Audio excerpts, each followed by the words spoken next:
Sentimentos complexos, comportamentos em ação, uma dança intricada de emoção. Vamos juntos desvendar, entender as neurociências com Adriano Freitas.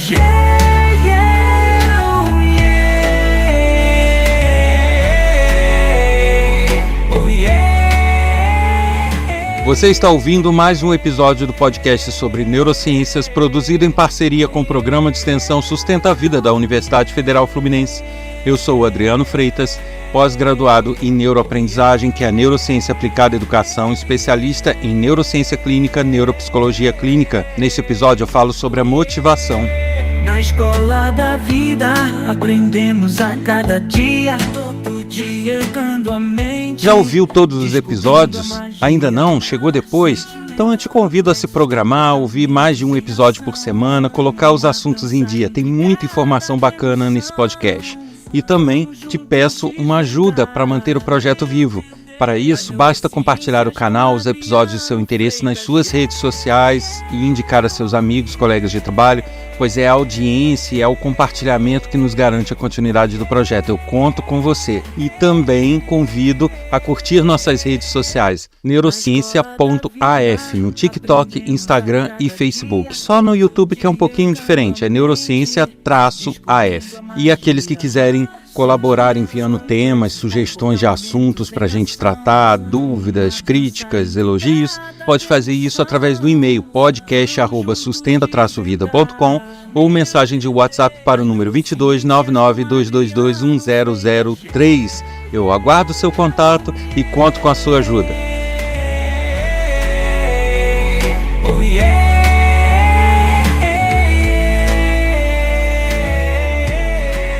O assunto dessa semana é a motivação. Na verdade, eu estou revisitando esse assunto, não repetindo, mas revisitando, porque eu falei dele, se não me engano, lá no episódio número 4, lá no iniciozinho do podcast. Só que a motivação, ela veio como uma definição do que é motivação, e isso veio junto com o episódio onde eu falava do sistema de recompensa. Porque ambas, o sistema de recompensa e a motivação funcionam junto, A motivação vem a partir do sistema de recompensa. Então, por isso, o assunto foi tratado junto lá no episódio 4. Mas dessa vez, até por alguns questionamentos, eu resolvi tratar o assunto em destaque, em separado, especificamente a motivação, apesar da gente não ter como desmembrar do sistema de recompensa. Mas eu venho aqui falar justamente até para desfazer alguns equívocos, Principalmente pais, alguns educadores, eles têm por hábito confundir incentivo e motivação, porque diversas atividades, diversas formas de agir, eles às vezes pensam que estão motivando a pessoa, quando na verdade estão incentivando. A motivação e o incentivo não são a mesma coisa, são coisas muito diferentes e nem sempre estão juntas. Então você pode incentivar uma pessoa sem que ela se sinta motivada. E isso acontece, tá? E aí eu resolvi fazer esse episódio para justamente desfazer essa confusão. Então vamos entender do que se trata cada coisa.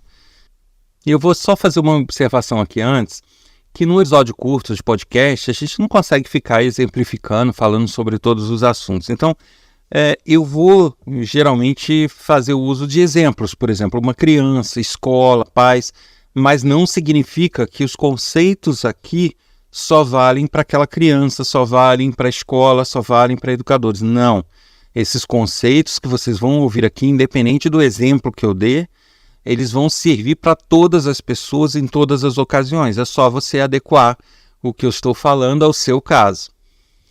A motivação, na verdade, é um processo até complexo. Depende de diversas estruturas do nosso cérebro para que seja estimulada, para que a pessoa se sinta motivada, tenha vontade, tenha aquela garra para fazer alguma coisa, ela precisa do funcionamento de diversas estruturas e esse funcionamento ele é complexo, ele não é tão simples. Para a gente começar a entender, a gente precisa daquilo que eu falei lá atrás, do sistema de recompensa, que é um sistema que tem no nosso cérebro que libera dopamina toda vez que a gente sente prazer, ou que sente satisfação, ou que tem algum reconhecimento de algo correto.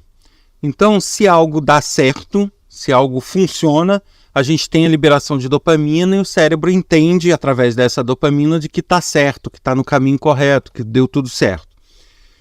Ocorre que a motivação, ela está presente por algo que ainda não ocorreu. Né? A motivação, quando a gente se sente motivado a fazer algo, a gente ainda vai fazer, a gente ainda não fez. E aí a gente precisa se mover a fazer.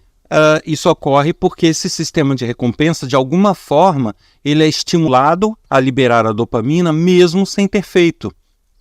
E aí essa liberação de dopamina, né, mediante algo futuro, é que nos move a fazer esse algo futuro, a querer fazer, a estar motivado, a ter garra para fazer. Só que o problema está na forma como a gente libera essa dopamina, que a gente estimula esse sistema de recompensa a nos dar essa motivação, a ser disparado mesmo numa situação complicada, porque muitas vezes você está numa situação complicada, você tem que fazer algo que vai te livrar daquela situação, por exemplo, isso pode acontecer, e aí você precisa, no meio de uma situação complicada, onde não há dopamina, onde está dando errado, você de repente se sentir motivado a fazer algo que pode dar certo. Esse é um desafio, né? E essa liberação de dopamina, né?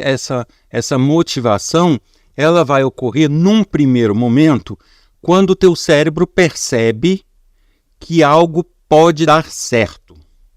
Então, se ele tiver internamente a sensação de que ele não vai conseguir, de que não vai dar certo, que ele não tem chance de realizar aquilo, ele não vai liberar a dopamina, ele não vai sinalizar que é possível, ele não vai te dar motivação. Então, o primeiro grande estímulo para a motivação é enxergar no teu objetivo algo que vai dar certo.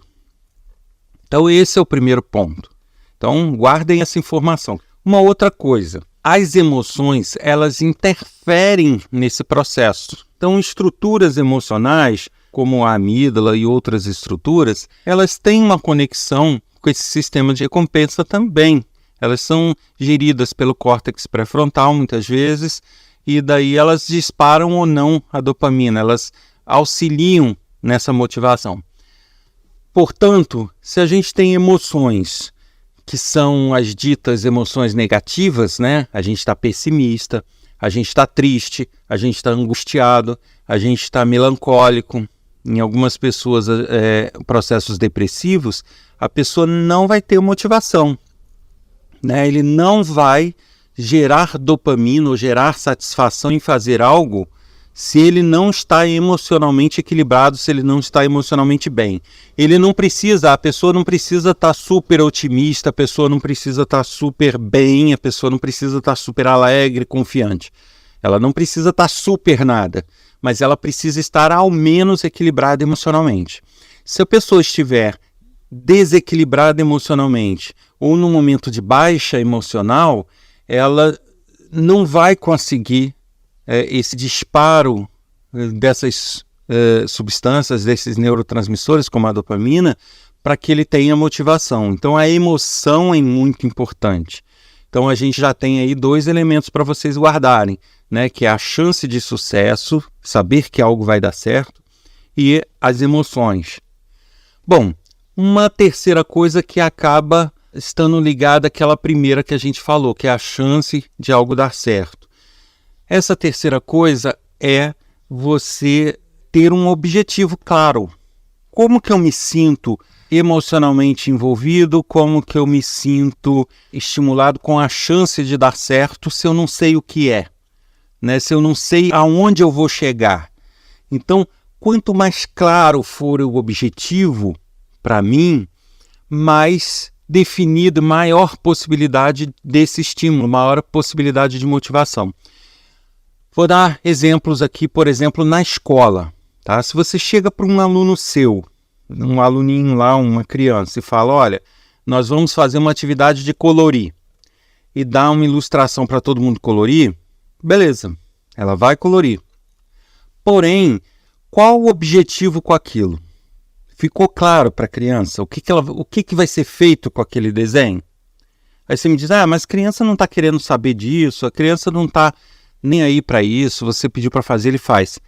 Gente, vocês têm que entender que o nosso cérebro, ele funciona o tempo todo analisando e acumulando experiências e lidando com essas experiências e, sabe, ele é muito analítico. Independente de eu ser criança ou não, de eu estar maduro ou não, ele está a todo instante tentando achar respostas, tentando se organizar e se amadurecer e melhorar o seu comportamento com base nos estímulos que ele recebe, nas informações que ele tem para trabalhar. Então, por mais que uma criança conscientemente não vá te perguntar, mas para que eu vou pintar isso? O que vai fazer com esse desenho? Por mais que ela não tenha um objetivo claro, ela pode ir lá e fazer, ok, no primeiro momento. Mas certamente o cérebro dela está ali funcionando, por trás daquilo que ela está pensando. E aí ele está coletando essas experiências, coletando isso tudo. Na hora de organizar as informações, vamos lá. Tá, eu vou colorir essa ilustração. Para quê? Qual o objetivo que eu tenho para fazer isso? Né? Essa figura vai ser vendida? Vai ser exposta? Vai ser feita uma exposição? Vai ter um concurso? Vai ser dado de presente para os pais? O que vai ser feito dessa ilustração? Será que esse objetivo ficou muito claro para o cérebro daquela criança? Ou não? Você simplesmente deu a atividade, vamos colorir e é isso. O que acontece com essa falta de objetivo? Num primeiro momento, principalmente crianças que gostam de colorir, que gostam daquela atividade, elas podem se sentir motivadas e realmente fazer, com vontade.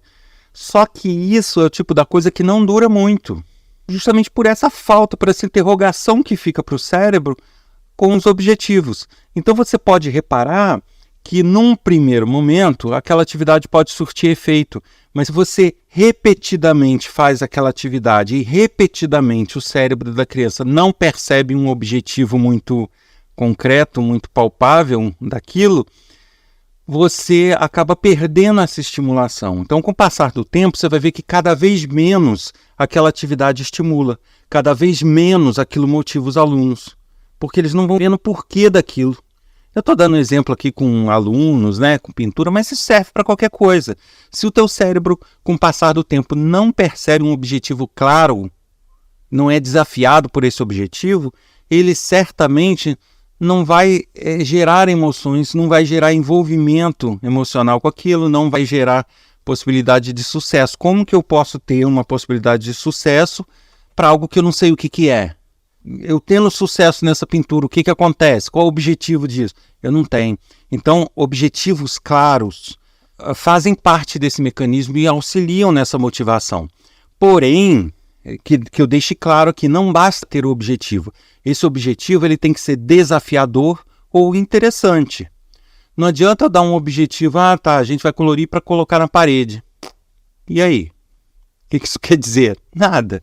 Né? Agora é diferente, por exemplo, não, a gente vai colorir porque nós vamos fazer lá no pátio da escola um concurso para ver quem ganha. Isso vai ser desafiador, tá? Isso vai gerar aquela motivação de querer ganhar, de querer participar, de querer fazer um bom trabalho para poder ter aquele reconhecimento de um bom trabalho. Isso tudo vai gerar motivação, porque vai gerar envolvimento emocional, onde ele vai querer aquela emoção, né? Vai estar envolvido emocionalmente querendo a satisfação de ter ganho, ele vai querer enxergar que ele pode realmente ter um reconhecimento por aquele trabalho e isso vai ser bom para ele. Do ponto de vista de objetivo, claro, né? O objetivo vai ser ganhar, isso vai ficar muito claro para ele, vai ser ganhar o concurso. E do ponto de vista ter sucesso, ele vai enxergar que é uma possibilidade, porque assim como outros podem ganhar, ele também pode, é só ele caprichar, né? Não é uma coisa inatingível, inalcançável. Então todos os elementos vão estar ali presentes para que motive ele. É diferente de eu falar, colore aí, e não dá um objetivo, não dá um desafio, não dá nada. Né? Como eu falei, esse objetivo ele pode ser um desafio, como é o caso desse concurso, E pode ser aí N outras coisas, né? Pode ser, não vai ter o concurso, mas nós vamos fazer com isso um quadro bonito para dar para o Dia dos Pais. Sabe? Isso tudo vai gerar essa motivação. Que imagina, no Dia dos Pais, nós vamos fazer um quadro com uma moldura dourada, bem bacana, isso vai ser dado de presente. Vai ter um envolvimento emocional? Vai, porque crianças, por mais que digam que não gostam, elas são emocionalmente ligadas aos pais. Então ela vai ter aquela emoção de estar presenteando o pai, de estar com esse envolvimento emocional pelo pai. Ela vai ter o objetivo, que é dar esse presente para o pai. Ela vai ter a possibilidade de realização, sim, porque ela sabe que ela vai ser capaz de colorir, né? Não é uma atividade impossível. Então vai estar tudo ali, todos os elementos que vão gerar essa motivação nela. Claro que eu estou falando aqui, como eu sempre faço, de forma geral. Existem crianças que a motivação é outra. O desenho em si não vai gerar que ela vai preferir uma música, vai preferir alguma outra coisa. Mas, no geral, é isso, né? O mecanismo é isso. Ou seja, a motivação, ela parte, na verdade, de dentro da gente. Isso que eu estou querendo dizer. Não é alguém falando para a gente alguma coisa que vai gerar motivação. A gente, para ter a motivação, a gente precisa ter informações e ter processamentos no nosso cérebro que gerem neurotransmissores, que gerem uma situação onde o cérebro nos dê essa vontade, nos dê essa garra de agir. E isso ninguém pode fazer pela gente. Por isso é que eu falo que o incentivo e a motivação são diferentes. Aí os educadores e pais muitas vezes ficam, eu falo para o meu filho que está lindo, que está isso, está aquilo, para motivar ele. Não, você não está motivando. Você pode, no máximo, estar incentivando ele a fazer. Agora, se ele vai se sentir motivado ou não, vai depender de N outros fatores que o cérebro dele vai trabalhar. E aí o cérebro vai trabalhar com as memórias já passadas, com as vivências, para chegar a uma conclusão se ele é capaz ou não. Vai tentar ver com que objetivo ele vai fazer aquilo e vai ver se há alguma emoção ou não. Esse processamento todo vai gerar uma motivação interna dele em fazer ou não. Então, por mais que você fale, tá lindo, não tá isso, aquilo, ele pode ainda assim não se sentir motivado. De fato, que você está incentivando. Se ele vai se sentir motivado ou não vai depender dele, vai depender do cérebro dele. É essa a diferença que eu estou querendo deixar bem claro. Só que um perigo que se tem, aí já houveram outros episódios falando sobre isso, eu não vou detalhar muito, tá? Mas só deixa pontuar aqui, aí vocês procurem lá nos outros episódios mais detalhamento sobre isso, que é a mentira. A mentira que é dita para as pessoas como um incentivo, como uma forma de tentar erroneamente motivar, ela pode acabar invertendo o seu papel. Ela pode acabar, entre aspas, calibrando errado o cérebro da criança.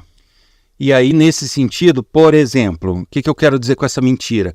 Professores e pais que acham tudo absolutamente lindo. Aí a criança vai lá e faz um rabisco, porque ela não estava nem um pouco motivada, ela não queria, ela é capaz de fazer coisa melhor, mas ela foi lá e deu um rabisco qualquer só para dizer que fez, só para cumprir aquela exigência, mas ela não estava nem aí para o negócio. Aí a professora vai lá, coloca carimbinho, faz desenho lindo, maravilhoso, aí o pai, que lindo, que isso, que aquilo. Cara, você não está motivando, você está ajudando essa criança a ter um parâmetro errado do que é bom. Por quê?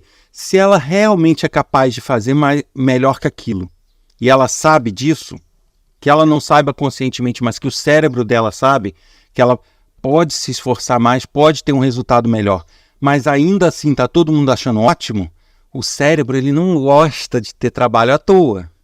Ele não gosta. O que ele puder economizar de recurso, de energia, ele vai fazer. É uma tendência do cérebro por questões energéticas mesmo, porque ele já consome muito combustível, já falei sobre isso.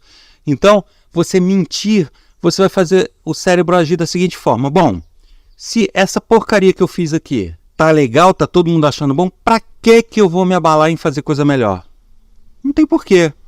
Aí a pessoa para ali, ela se nivela por baixo, percebe?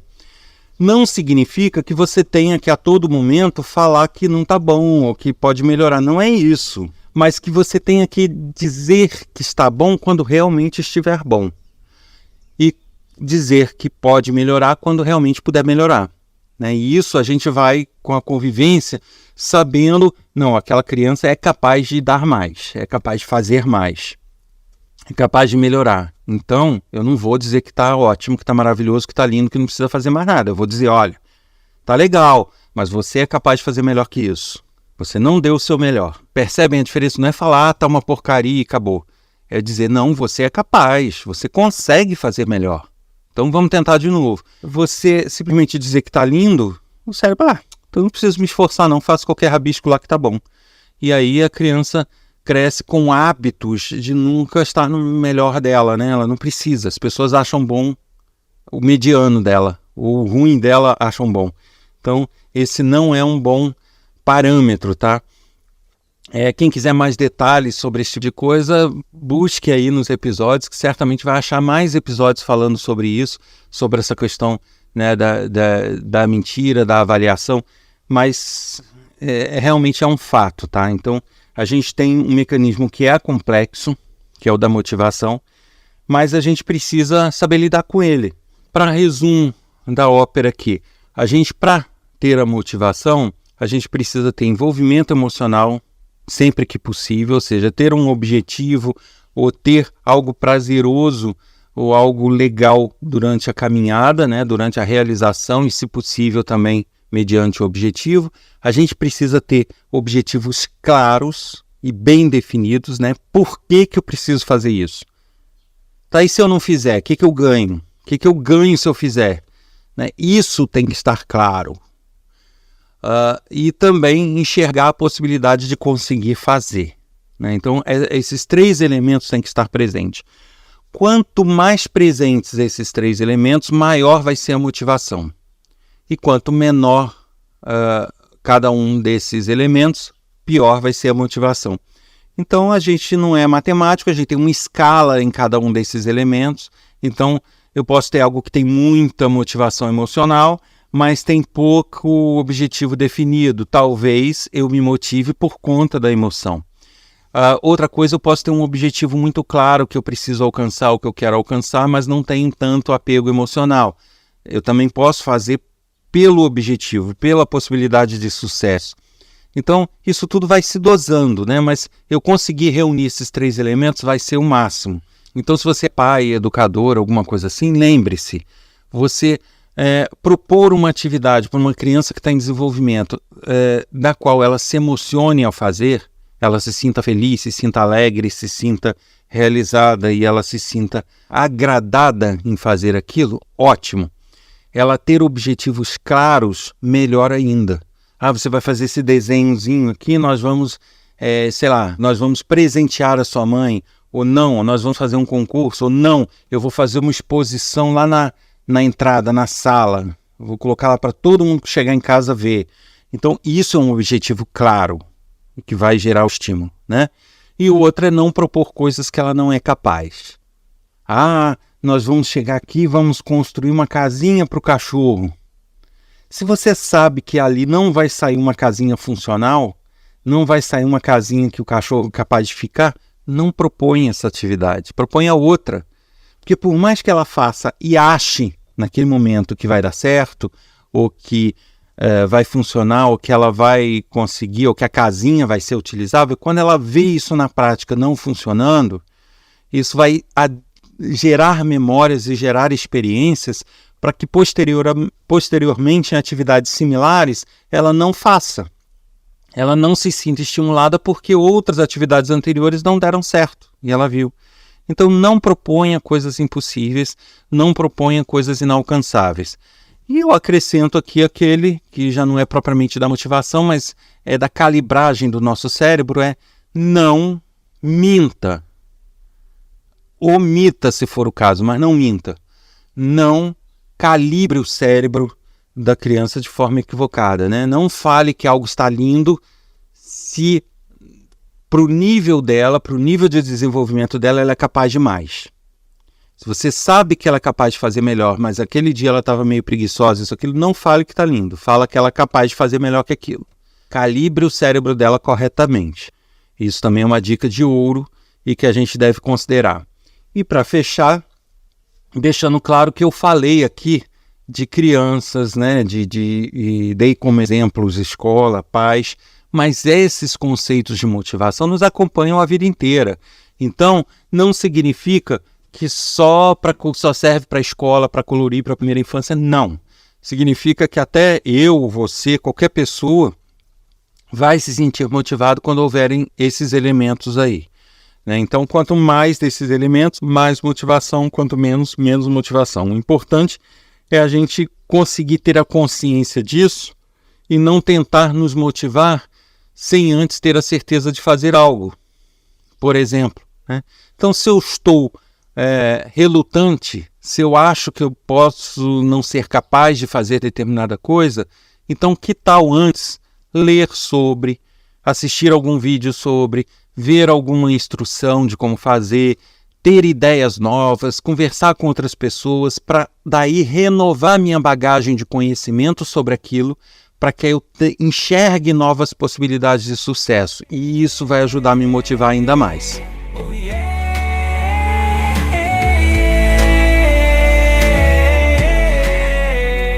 Você ouviu mais um episódio do podcast sobre neurociências, produzido em parceria com o Programa de Extensão Sustenta a Vida da Universidade Federal Fluminense. Eu sou o Adriano Freitas, pós-graduado em neuroaprendizagem, especialista em neurociência clínica, neuropsicologia clínica. Neste episódio eu falei sobre a motivação.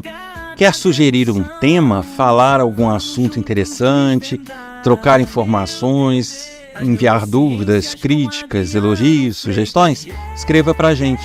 E-mail podcast@sustenta-vida.com ou mensagem de WhatsApp para o número 22 992221003. E eu conto com sua ajuda para manter esse projeto vivo. Está nas suas mãos essa tarefa. Para isso é só compartilhar o canal, os episódios nas suas redes sociais com seus amigos, colegas de trabalho, pois é esse compartilhamento aí que garante o projeto vivo. Semana que vem tem mais, eu aguardo vocês aqui nesse mesmo canal. Até lá! Intrigada de emoção, vamos juntos desvendar, as neurociências com Adriano Freitas.